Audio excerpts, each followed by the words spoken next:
Ladies and gentlemen, welcome to the You Got a Minute Fan Podcast.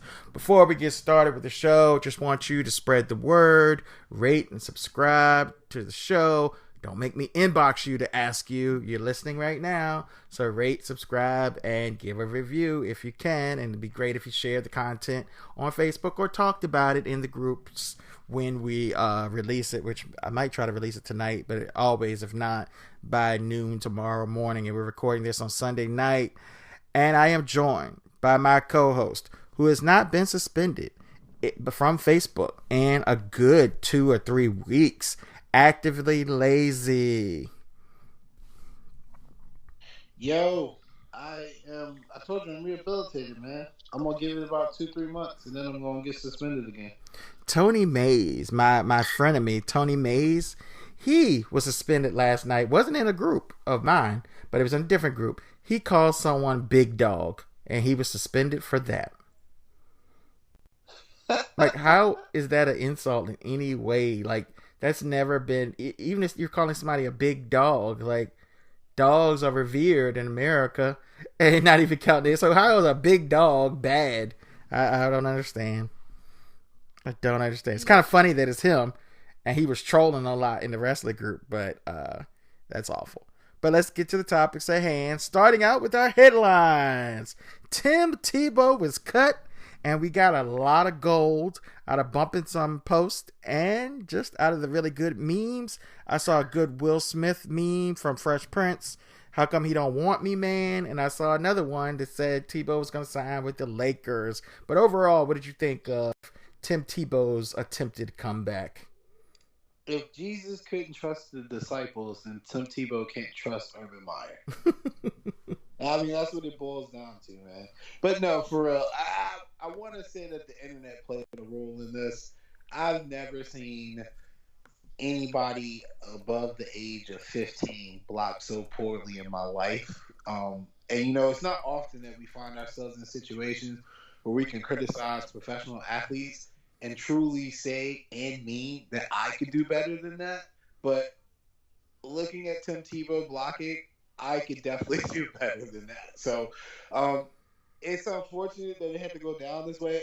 I would have liked to have seen the jump pass from Sunshine to Tim Tebow in the red zone one time before they sent them off to pasture. But yeah, I don't think it was ever going to be any other outcome. Yeah, I mean, unless there was some kind of miracle. You know, ironic that I used that word with Tebow, but the blocking is so funny. That was not. I mean, did you get Tebow to block? I mean, I was assuming you were getting him to use that athleticism he used to have downfield. If he could get like a head of steam, he could knock somebody down or something. But he was a very strong athlete, and he used his size, but he was never like some kind of great athlete. He wasn't juking people. He just was a big, strong hoss of a guy who really put in the work. So I never was sure about that positional change anyway, outside of maybe an H-back. But yeah, but he just is polarizing, so he's going to get some headlines. So hopefully, honestly, I think, and I've been a big Tebow fan in the past, but hopefully it's all run its course, because at this point I don't really care anymore. I don't want to see it. What is so polarizing about him, yo? He's a jar of mayonnaise in real life. Like, he's I know that's the thing too. Well, a lot of it is because I'm going to say this: a lot of liberals don't like him because he's a Christian male, Christian white male, like the Sams of the world. Hate him. Like, he's not doing anything to anybody. He just says he loves Jesus. Like, go. At least he put his money where his mouth is. He's going to countries and circumcising people, and you know. So I've always believed he was a genuine article. You know, he's a good guy, man, which you don't really find nowadays in professional sports. Like, I mean, he means well, and if he's got an opinion on something, it's because it's Bible based. Like, big deal. You don't gotta hate him for that. But yeah, that's why I never understood it. That's what liberals do. And then they try to make it into something, comparing him to Kaepernick and all that. The two had nothing to do with one another. Tebow got plenty of hate, and he can't play. So those things, maybe that's the similarities. But LeBron, GM survey, Only 10 scouts or executives voted on this one. Usually they have a bigger GM survey that I've seen, but maybe another one's coming. But 5 people voted for Giannis, 5 people voted for KD, nobody voted for LeBron, and of course he took to Twitter the next day and said, "Wash King, you're giving me the motivation." Blah blah blah blah blah. LeBron James. Exactly. There, man. Shut up, LeBron. Like, what are you going to do that we haven't already seen? That we don't already somewhat expect? Even the people who hate on him still expect him to be great. Like, like, I don't understand. Again, I think we said that, or I said this like maybe 4 podcasts ago. Never seen a guy with such ability need constant validation for greatness. Like, we get it. Big deal. Womp. I'm pretty sure they asked the same GM who just checked 5 on each side just to get LeBron like pissed off. Like, come on, man. Your peers admire you. Other teams admire you. Like, everybody has some form of admiration for LeBron James. People who hate him can't stop talking about him. People who love him can't stop talking about him. Like, give it a rest, bro. Give it a rest. Go help Anthony Davis get healthy. Yeah, I don't understand. I I don't understand. But I guess he needs these things. He's different because of social media, and I'm sure his fans are chiming in. Jordan got mad at over every slight. Jordan didn't run to the press every time he felt a slight. He internalized it. Other people told me about Jordan's slights, not Jordan telling everybody that knew. They were like, "Oh, let's make Michael mad." Everybody knew the deal. But I don't understand why LeBron has to do this other than attention when, you would think he gets so much attention he would be tired of it. But I don't know. I don't understand. I don't know. It'll be an interesting season. I don't want to get into that. And the last thing of the week, and it was a very controversial thread, Daniel Meadows, who almost never gets into like really heated battles, he was defending KD and Draymond. But basically the gist of the interview was that Draymond and KD, in particular more KD, were blaming Bob Myers and Steve Kerr for how they handled the aftermath of the Draymond and KD fight more than themselves. Bro, I really didn't. I really did not give that much thought when I saw the headline or when I saw that they were sitting down talking. Like, man, I don't know why anybody would entertain 2 people that are clearly fake. Like, Durant don't like anybody really. He probably still ain't friends with Draymond. Draymond probably just conditionally friends with KD. When they were on the team together, they never got along really, and it was kind of apparent. And this doesn't have anything to do with the coach and the GM or owner. Like, this is just 2 guys who just personality-wise clash. So I don't understand why they trying to like push that off on somebody else. Like, they missed like Bob or Steve Kerr mishandled it. How? I don't understand how they could come to that conclusion when at the end of the day, those 2 guys were on the court. Those 2 guys had the words, and I think Draymond actually got suspended. Like, they handled it internally. Yeah, they fined him, they suspended him, whatever. But that was what they were saying, that because they handled it like that, Durant was saying it should be like the last dance. We should have addressed it as a team. My interpretation of that is that they should have had a team meeting that the brass had or started to air out. But the thing is, everybody on Golden State basically agrees. Nobody really came to Durant's defense. Everybody knew that Draymond was right. Like, you shouldn't have called him a bitch, but everybody knew that Draymond was right.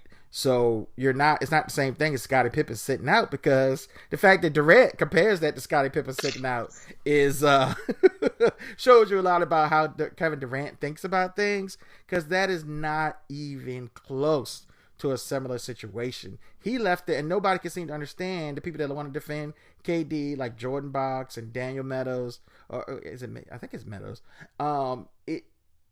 He and his indecisiveness about the free agency and not being upfront with his teammates caused the whole situation.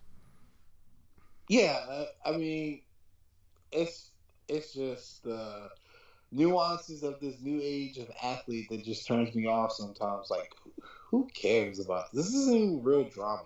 Ain't nobody throwing no punches. We ain't got people sneaking into the other locker room trying to fight and stuff like that. Like, this isn't like something that needs to be sat down and talked about. I just watched Malice in the Palace documentary, man. I don't need this bullshit. Let's move to our finds, and things got a little juicy. I think it was yesterday, Dominic Zinga. He's been a regular. He will be a regular during football season on this show. I find him for bragging about the Baltimore Ravens preseason record. I think they tied the record. I think it's 19, but they tied the record with the Green Bay Packers for the most preseason wins of all time. And he's like, guess what? Guess who didn't lose another preseason game? Why would we care about preseason, bro? We're talking about practice. Like, literally. What? Why do you care that your team is winning preseason games? I don't know the Cowboys preseason record for any year in their history. Because it just doesn't matter. I stopped watching after the first quarter, usually. I mean, I'm watching the Niners preseason games, but I don't care if we win or lose. I just care about how certain people that I want to look good look, you know? I watch them. No, I'm saying I watch them, but I'm saying I don't care about, I don't know the result, and I'm damn sure ain't looking into it into the fourth quarter. Those guys ain't going to be on the team. Yeah, I'm like, yo, I find somebody last week for posting about that. Like, it's like, we get it, but at the end of the day, preseason is just a dress rehearsal, man. Like, everything's literally vanilla. Ain't nobody really trying to out-scheme nobody. You just lining guys up and seeing who can play. And at the end of the day, if you win, that's great. If it's 2 minutes left and you're down by a score or something like that, you get to work on some, like, real game-like situations or scenarios and run through some things with players, and that's great. But what we've seen, blowouts galore week 2 of preseason. I mean, people getting beat like 35-3. Shoot, the Eagles ain't scored. I don't think the Eagles crossed midfield. Now that's kind of embarrassing, regardless of where you're at. But at the end of the day, nobody really cares about that stuff. I'm glad you found them. And we got Rihan, who got really creative with the All-Star fine. He gave I thought this was clever, a first ever posthumous All-Star fine of $500,000 to Delaney, who's a blast from the past in the group, for a comment made in another group. I know he's probably going to run up at me at the next meetup like he did RC, which he didn't. But he makes everyone around him dumber. Addition by subtraction, not having him here anymore. Before I go into that, little history with Delaney is, you know, in my earlier days, my kids were teenagers. I'm making excuses. It was literally before COVID. But I mean, this dude is. I'm sorry. My earlier days, it's like 2014, 15. I'm 42, sir. You know, only 19. In my younger days, I had less restraint than I do now, and Facebook didn't have a filter, and I just kept calling this dude a bitch, and like it. I gotta have like a lot of disrespect for you to just call another man a bitch, and because he was being that, and so he really was. He was being that. Like, Dupree is 10 times more man. Like, Dupree get like a little bothered, but Dupree is not a bitch. This guy was a bitch, and he threatened to come up to the meetup and shoot it up and have people that could touch me up or something. He was said. Obviously, he didn't come up there or whatever, and I would just use the people besides you, sir, as human shields if he did come up and start spraying us. But anyway, that's an epic IB sports moment. Anyway, wonderful Delaney said, y'all couldn't wait to tear a black woman down in response to Sha'Carri coming in 9th place. I believe 9th out of 9. And then the other guy says, she lost to the other black women. So what are we doing, man? Where do I start? I guess the first thing here is that, one, we need to really tell the truth when we talk about you and Delaney. Like, your actions, people like you, or why people like me get constantly banned, and people like Tony get constantly banned for the littlest things now, because you were overly aggressive in bullying a kid. Delaney was like 19 when you was trashing. You're a liar. He went to school with Carrie. Stop it. He went to school with Carrie. Stop this right now. Stop it. Look, Real talk though. Well, you ain't never using me as a human shield because I'm gonna be down. I said I wouldn't do you. That's love. I said I wouldn't do you. I said everybody else. I've been unfortunately in a couple of tight spots. You are a big dude, though. And that's you'd be a good shield. Because I'm definitely gonna get grazed or hit. Either way, I don't know what Delaney from. I don't know anything about Delaney other than he said he was gonna show up and he ain't show up. So there's that. And then as far as Sha'Carri, hey, look, man, I love my sisters. I love my American athletes. You gotta show up, bro. Like you ain't ran for a minute. It don't look like she trained. She couldn't have possibly trained to run an 11. Like that is insanely slow for somebody of her caliber. I ran that in high school. Yeah, like I was fast, but I'm saying an Olympic girl should better beat me. Yeah. 20 years later. Again, exaggerating, of course. We're back in this scenario where I look at a professional athlete and I'm like, man, you might as well put me out there. I don't know if you see the picture, but the Jamaican girls was trolling her something terrible when she was doing her interview. Shelly Ann Frazier walked by and gave like this little like grin and then like kind of looked back again and grinned when she walked by when Sha'Carri was going off on her interview. But this isn't about tearing down a black woman or a black athlete. It's about tearing down somebody that talked a bunch of crap and ain't back it up. That's what I'm saying. Why are these women? And the funny thing is too, and this is for you too, Mr. Lawrence Hurt. They want to protect these black women who are in the sports sphere that are able to be criticized. Are we just going to always, when we criticize somebody, are we going to say, oh, they're rich and they got an endorsement deal and they got this, so we shouldn't say it? So that means none of y'all can talk about Bron or Kobe or Jordan or even the 12-string dude on any team that makes the pros because they're winning in life, like Jalen Rose said. Where's the fun in that? But also, I want to point out to the point, you want to say black girl magic, but then when somebody accuses one of these men of hurting a black woman, y'all ain't got nothing to say. Somebody needs your support a whole lot more than these rich black women or the black women who are accusing people of doing bad things to them. So I would like to point out that when everybody's talking about their black girl magic and tearing a black woman down, when you go support black women for real, not just famous ones. I support Britney. I don't. She needs somebody on the case, bro. Nah, she needs somebody on the case. Somebody need to be taking care of her. She is crazy. Those social media posts are ridiculous. She's crazy. Till her and PJ reconcile their differences, and she had to drop the kid off. Oh, I thought you meant Spears. My bad. See, that's what I meant. I'm not with the culture. You talking about Britney Spears? I thought you meant Spears. I thought you meant Spears. I'm not into that trailer park stuff. PJ said she don't want to be saved. Did you see that? He posted that. Yeah, that's what he said. But he about that baby was about 3-4 months old, so he about 13 months too late. It's all right, man. We all make mistakes. And you had a fine this week of Michael Ort. I believe Michael Ort is a Georgia, Alabama kind of guy that somehow survived that purge of when I had all those guys from Keith Sports Group come in. He's always survived it, but you did find him about the Cowboys. I'm proud of you. Yeah, no, for sure, man. I gotta stand up for my squad. Yeah, y'all can't keep disrespecting my Cowboys like this, man.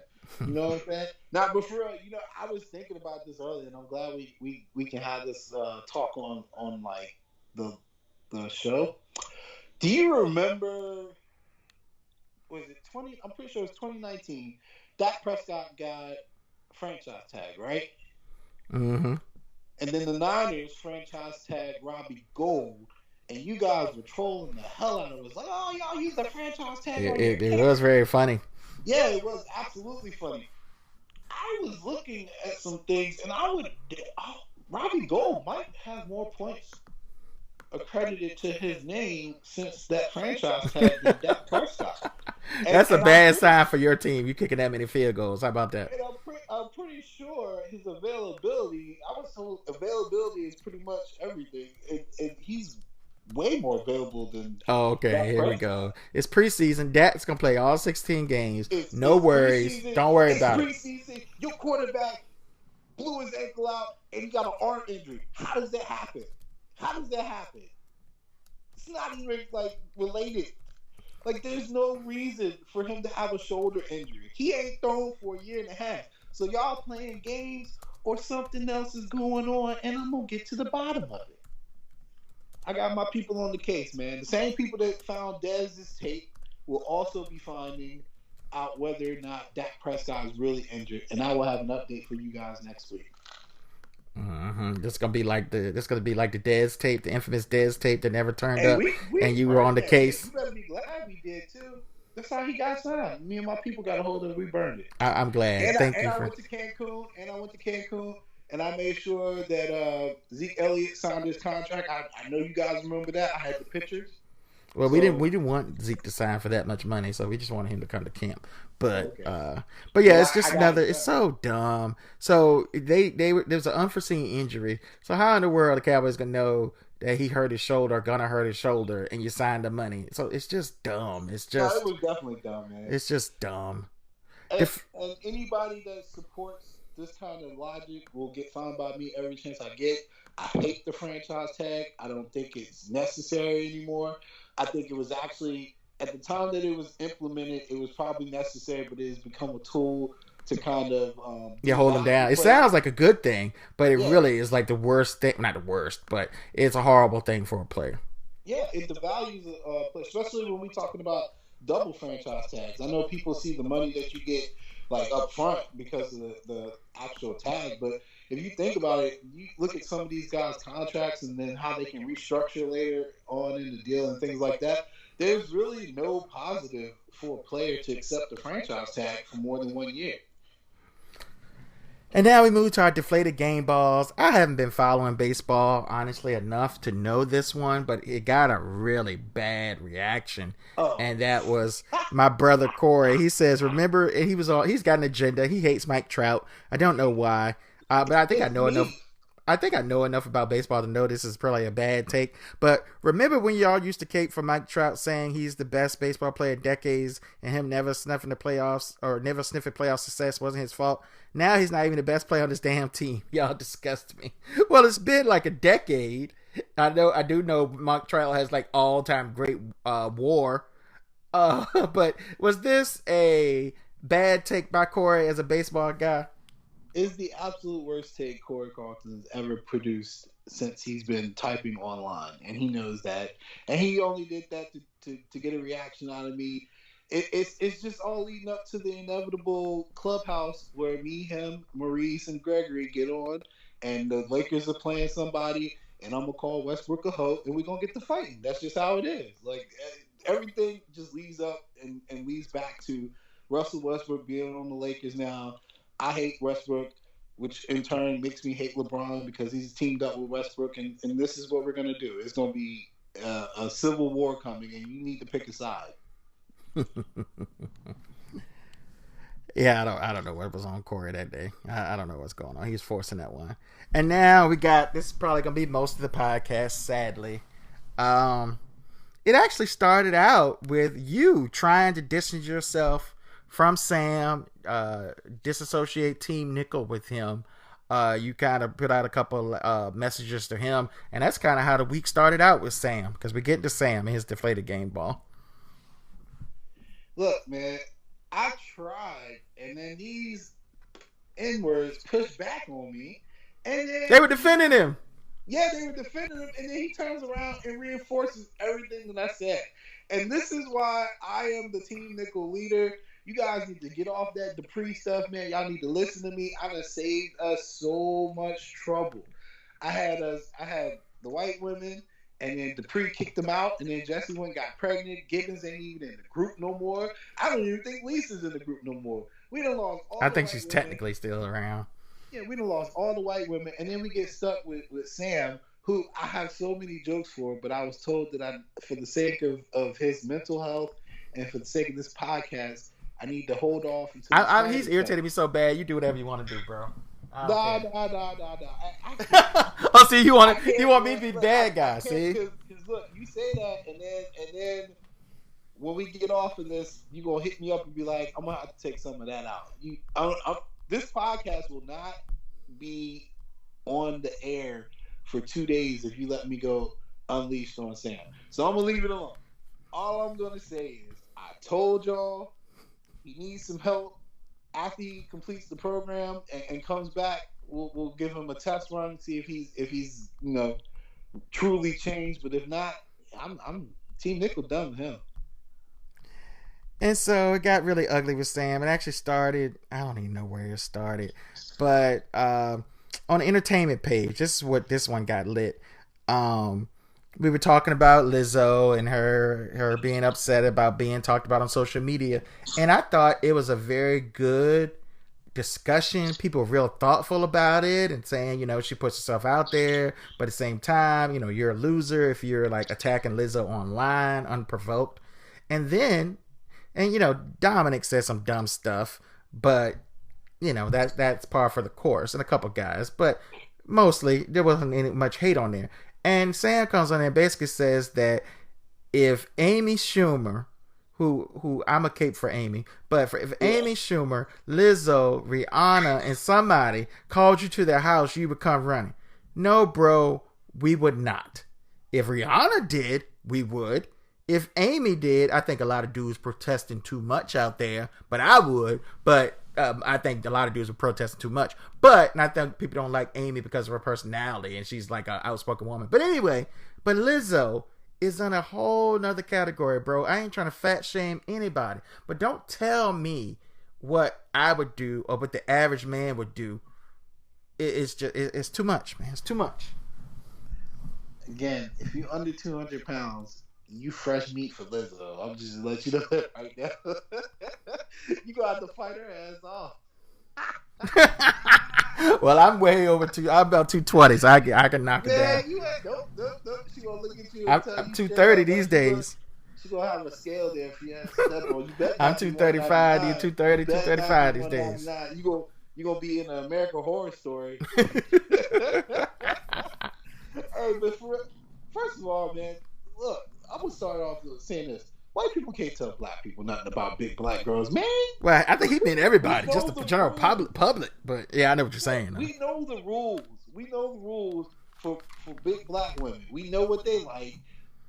Lizzo would not get any play from the average black man. She's just not. Like, that's just not how it works in our culture. Our culture will be friends with her if she kin to you. That's your homegirl and everything, and if she's got a certain set of skills, they might be real good friends with her. But other than that, I mean, that's not what the average black man is attracted to. And it's nothing against Lizzo. I think she's a talented artist. I think sometimes these people bring this kind of attention on themselves with their platforms and social media. But then you also got to understand some of this stuff just comes with the territory. People going to talk about you one way or another. And I'm sure she done heard every fat joke in the world at this point. So yeah, I'm not sure what Sam was getting off with that. Zinga disgusts me. I don't even want to talk about what he said he would do. No, we got to talk about that. You got to talk about that. If we going by that list of people, I'm insulted that Rihanna is even on the list. That's unacceptable. That's unacceptable. You should have been kicked out. I don't ever want to hear him talk about women before. I don't know. Rihanna is like a 10. Everybody thinks Rihanna is 10. I don't understand why she got on the list. Look, now I like Amy as like, I just like her, but like she's not my top 50 or anything. Yeah. I just think she's attractive, and most guys lie and say they don't. But and I made that joke about Amy being I'd rather do Amy than Amber Rose, and I would. I stand by that, even though I'm not sure what she looks like post pregnancy. And yes, we are being sexist, but we're being real with guys. Last week I was trying to defend the women. Today I'm gonna objectify. I'm sorry if you're listening to this. There's a few ladies that listen, but no, just no. And I find it for that. He also got into another horrible argument with Ryan Lazarnik. Ryan Lazarnik is also Jewish, so I don't know if that's like a rivalry they got going. But he started attacking. Wait, what? Yeah, he's Jewish. Yep, I've seen him say it in the thing. Nah. Yes, he is. Boy, and then he said it. He said I had to go to whatever their little things. I don't mean that as an insult. I just don't know what they are. So I'm sorry. Can I make a poor taste joke right now? Yes, please. I need to see their papers. Oh, Jesus Christ. I said it was poor taste. I didn't know it was in that poor taste. I apologize. My phone was hacked. Yeah, that's exactly what it is. Like, who's the comedian that was making fun of Simone Biles? Michael Che, was that him? Oh, yeah. I don't know what happened. I don't know. Somebody else said that. It was like those Zoom calls that people, they hack into.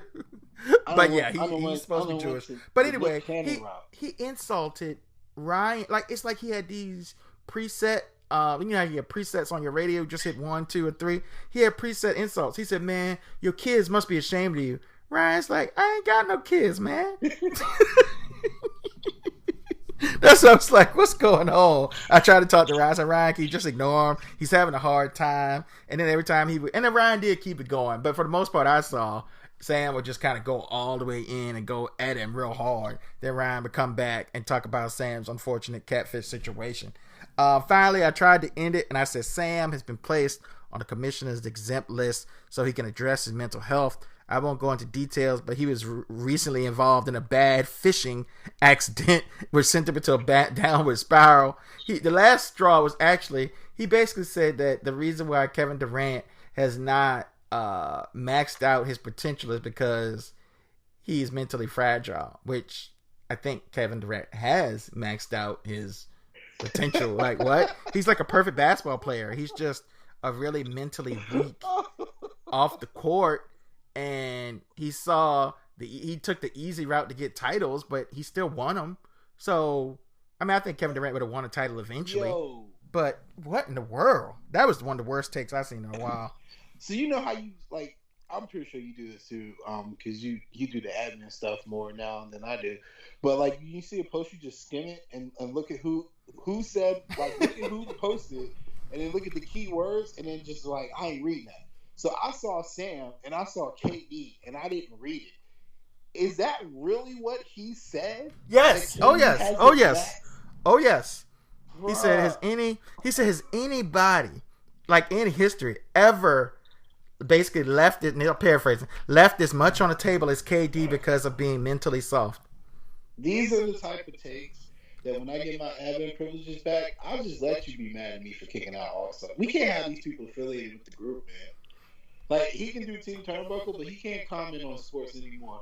Team Turbo won't great this morning. I don't know. He need to take some time. It won't great the one he did today about CM Punk. It won't great. I was like, Lord, what is going on, man? Bro? What is going on? I don't know. I've been checking on him. I've tried the soft love.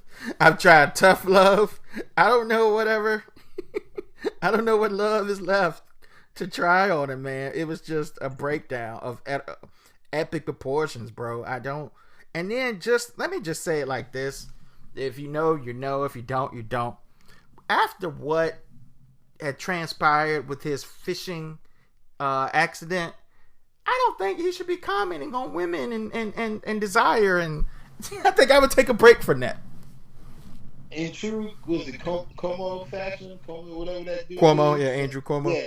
In true fashion, he literally is just tone deaf to his situation in comparison to, like, yo, you should lay low right now. You shouldn't be out here commenting and stuff. You should be chilling somewhere. But let me just give this quick disclaimer. We jokingly call a lot of white people racist in this group. And I would say 90% of the white people just take it in stride, awkwardly laugh, and keep it moving. I am fucking tired of white people calling white people racist. You don't get to do that. You don't get to do that. Let the black people or the Asian people or the other minorities that we got in the group, let them throw out the racist word. Because I feel like we would know what racism looks like exactly against us rather than you speaking for us. Like, we don't need that in the group. And I would suggest in our current societal climate, you not do that outside of the group either, because that's a good way to get your ass turned into a Karen or a Chad or made into some kind of meme, and be trending for the wrong reasons. Because frankly, a lot of these situations are just like embarrassing because people are overreacting, and the people who are overreacting are not the people who should be overreacting. So we appreciate your support, but we can take it from here. Okay? Yeah. It's very reminiscent of that meme that somebody posted that one day, but she said it wasn't true. And I just try to be really nice. I mean, I try not to, but if interactions with black people, despite the political differences, I'm a lot more comfortable with Ryan's interactions with black people than I am with Sam's. And I hate to say that, but you know, it is what it is. At least I know what Ryan. I don't know. I'm not even going to go too deep because I don't want to bash him for 30 straight minutes. But he is deserving of a lot of attention this week. So Sam, you got the vote of the week, the deflated game ball of the century. It's all to you. I tried to mute him for 7 days. He's got so many all-star tokens that he could unmute himself, but he's gonna burn them. And we won't say the foul thing that Dominic said. I'm gonna let y'all find that on your own, just for the sake of time. But our boy Justin Fields, who I'm rooting for, I hope, evidently it looks like he's not going to start week 1 because Andy Dalton says it's not his time, but it's really a Nagy decision. But Justin Fields, after saying the game was a little slow after his first preseason game, I believe it was, could have been second. Don't fact check me. But this preseason game, he got lit up. So in our bump segment, we're going to give Justin Fields his due. I hope he doesn't take that Lenny Fournette route where he thought the game was easier and he learned that it is not. Hopefully Fields learns his lesson now. I got faith in Fields, man. I'm pretty sure Ryan Day texted him or called him like right after that and was like, hey, chill. Chill. You are not in a position to say things like that. I mean, and it's preseason. Why do they say this in preseason? Do y'all realize this is not real? They're not going like this. They looking for your life, you know. My man got blessed. I'm pretty sure I saw his soul leave his body. It was tough. It was like one of them cartoons when they get hit and then they just turn into the angel with the heart. Like, that's what happened to him. He probably blacked out for like maybe 2-3 seconds and forgot where he was at. Like, he got lit up, man. And you know, I'm seeing this like unhealthy trend from these coaches, but they keep running these plays that are just poorly designed when it comes to blocking, and like the quarterbacks are not rolling with the pocket, or the pocket is rolling but the quarterback is still standing like in the same spot.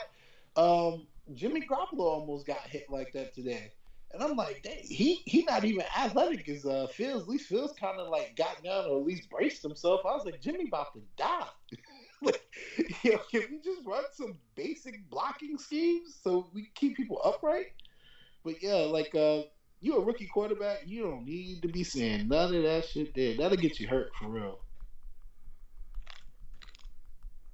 And moving on to Naomi Osaka. Gosh.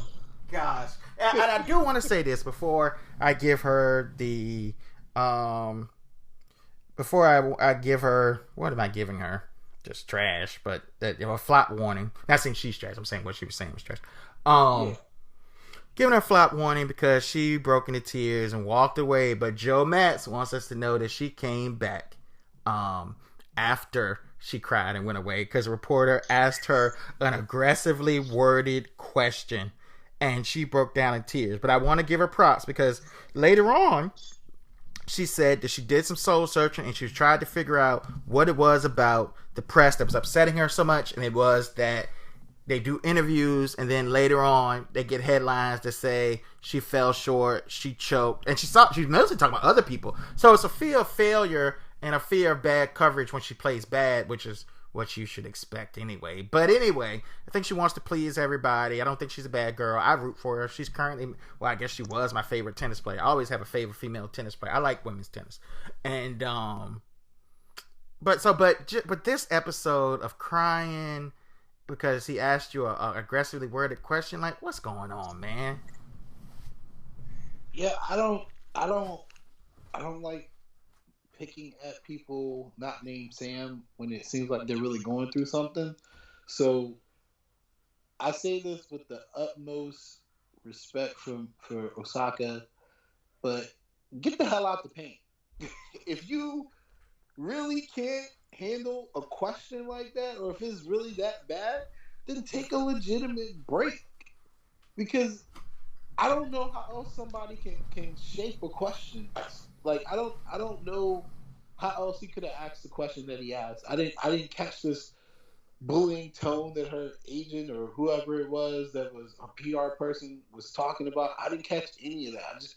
God just asked the question, and she just broke down and cried. And she did come back and finish it, but I don't know how anybody's supposed to expect that you can overcome a mentally challenging sport like tennis if you can't handle just like the simple questions that people are throwing at you.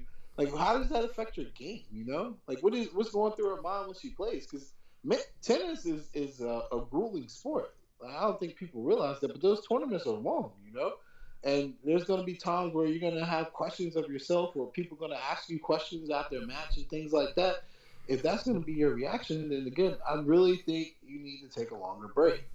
I feel bad for Osaka because I keep comparing her in my mind to Serena Williams, and every time I see her cry or every time I see her complain, I'm like, yo, Serena had it 100 times. Yeah, and Venus. Don't forget Venus. Yeah, right. So it's and maybe it's because I identify her as black, even though she's probably more Japanese, but she identifies as black when it's convenient. So yeah, I don't want to get into that, but yeah, she definitely is more on the Japanese side. I mean, hell, I'll say it that she does. Not a lot of people claim Haiti anyway. I'm just gonna let you just gonna say what it was. That's another topic too that I would like to discuss. But either way, yeah, it's just one of those things where I don't feel like the media and fans need to cater but so much to people who are putting themselves in the spotlight. Like, this is what you do, this is what you signed up for. If you can't handle something as basic as that, then again, you need to take a break. And then we kind of had, I don't know if I want to go into it or not, but I won't, because Jordan Box, we could save that conversation. Jordan and Corey, they're anti-media, realizing that social media is media. You can't escape media. The media is the vehicle in which you have this platform, one way or the other. Now, whether you want to get mad and say, I don't have to do press conferences, you have to deal with the media if you're famous. Otherwise, you can't exist and you won't be famous, because you have to have, I mean, I guess you can do it with your own platform, but is there anybody out there that just functions on their own website? That's how they get all their business? No, you're on YouTube, which is media. You're on Facebook, which is media. You're on Twitter, which is media. The people, the advertisers you have, they want to see you. They advertise through the media. But I digress. Let's get to some fun stuff here. OnlyFans is banning sexual content, sir. I know. I'm not gonna speculate whether you use the product or not, but I know you must have an opinion about that. I have an opinion on anything related to that. I mean, let people make the money how they make their money. I've never had a problem with prostitution or sex work. I mean, I don't know how else to explain it other than people should be allowed to make their money how they make their money. There's way more exploitive ways of people making money out here than sex. It is, and it's probably safer. Nobody wants to talk about that, but you know. And stuff like OnlyFans is actually safer for the women because they're not actually having to come in contact with these people. You know what I mean? You don't have to. It's a subscription based thing, and I mean, I believe to my core, unless it's hurting somebody else, leave people alone. This Puritan bullshit that the country was founded on, or has these hints of, is silly and unhealthy. I do know, because of Daniel LeClaire and his crack research, his reporting, that basically they're banning like actual sex acts, but so it can't be straight porn, but you know, they can have pictures or videos or whatever like that. But Daniel has done the research, and I think that's because of their evaluation, and maybe they're going public or not. But usually businesses, when they try and expand, they clean up some of the things that would look bad for the public. But I'm like, man, just let these people be. If you got a girl, and I saw so many people resent it. You could tell the men that don't like women because they're like, oh, they got to get a real job now, bruh. That's work. Work is work. There's a demand for it. Work is work. And if you're mad because a girl getting OnlyFans, something wrong with your love life. Yo, we live in a society where Hugh Hefner was a pariah, but these chicks can't make money off of their Exactly. bodies. That don't make no And sense. they got the power instead of in the porn industry. They take care of they take advantage of women all the time, but they got the power. Oh, we mad? Like what? If dudes want to pay for their feet or pay for whatever, more power to them. But that takes us, and I said feet by accident, but Rachel Dolezal, she is on OnlyFans giving out, I guess not nudes, but what is it, like hair tips, but mostly feet pics I saw. She just won't go away. But I want to give her a shout out because she did do good work for the community, even though she was blackfacing. Like, if you look at her record, she was doing good work, bro. Better than Sean King. She won't get nothing out of it. She was just like a local NCAA rep, NAACP rep. I mean, that's fine and all, but why would anyone want to, like, I don't understand. Why would you want to make yourself black? And that again, if you want to make yourself black, I feel like you really going above and beyond the cause. Because most of them would just want to sample our culture. She went all in. You can help and not have to make yourself black. She went above and beyond the Call of Duty, bro. Yeah, it's just weird, man. Like she was undercover or something. Like she just took it to heart. And people pay for her feet. And she's proposed this. I don't know if they do pay for them or they will or not or whatever. I keep telling my girl Amy that I could be her middleman. I'm saying this with air quotes. If she want to do some feet pictures. Here's my question. Would she have been able to do the feet pictures before people found out she wasn't black? Because that would be kind of weird. Did she paint her feet black? Yeah, that's what I'm saying too. Because the feet gotta be the whitest thing. Yeah, on her body, because black people's feet are light a lot of times. So I don't know, but they didn't have OnlyFans, so we don't know. And just to close out things, the GOAT Ric Flair was in the news. If y'all didn't see it, somebody took a photo of Ric Flair, looked like a bus or a train, and he was going to town, with the oral fixation, I'll say. Ric Flair, his Twitter account says it wasn't him because everybody knows the Nature Boy would never ride a train. Woo! My man Rick, Slick Rick. That's right, ladies, Slick Rick. 73 years young, still in the game. You would never, I mean never, catch your man Slick Rick in the back of a train with his face between some woman's legs. Please, it would be two women. Woo! Woo! Yeah, it was for everybody out there. It was something beautiful though. It was funny too because I mean that way his hair. I don't think any other human's hair slicks back the way his hair slicks back. It definitely looked like him. It definitely looked like him. Hopefully, I feel like he's not owning it because it wasn't his wife or something. But they caught you, boy. The real Ric Flair. Let's be real, Rick.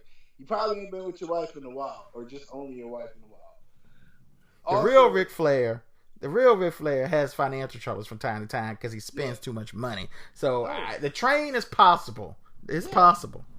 I showed my son the Ric Flair documentary when he was like 11 months old, and for like a week he went around going, woo! And it made me so proud. Bro, Eric Bischoff tells a story about Ric Flair, and they're all out there, that he had to put on the company charge card a $5,000 bar tab. Not even the club, a bar tab, $5,000. This dude, he got mad at TNA. Wherever he goes, especially like right after he retired, he just expected the company to pick up his bar tabs, and they'd be $4,000, $5,000, $6,000, $7,000. God, that's why you go broke, bro.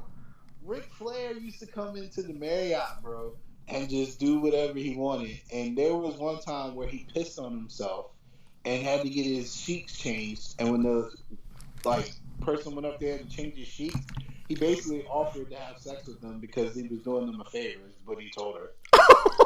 He hit her with the Space Mountain line. Wow. And the only reason why I know that is because I was working security. Probably worked in the 80s. Yeah, well, I had to go up there and talk to him about, basically not harassing. You can't do that. The workers. Yeah, and I'm like, man, but this is Ric Flair. It was an awkward conversation that I ended up trying to get his autograph with, but it didn't work out.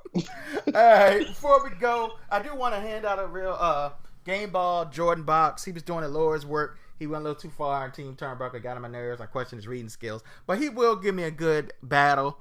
He gave it to me over Naomi and the Durant thing, and he's usually pretty logical. Even if we don't agree, he might interpret something different. So shout out to Jordan Box for doing good work. You lost me in Team Turnbuckle day 4 of our arguing, but you're staying strong. I like a good argument. So shout out to him. You got any parting shots, some words of wisdom or thoughts? Nope. Just 2 to 3 months, baby. I'll just wait. Once I get that admin back, it's gonna get real dark in the group. Yeah, you're really encouraging me to give it back to you. All right, for Starscream and the commish. This has been the You Got a Minute Fan Podcast. Support the brand. Peace. Support the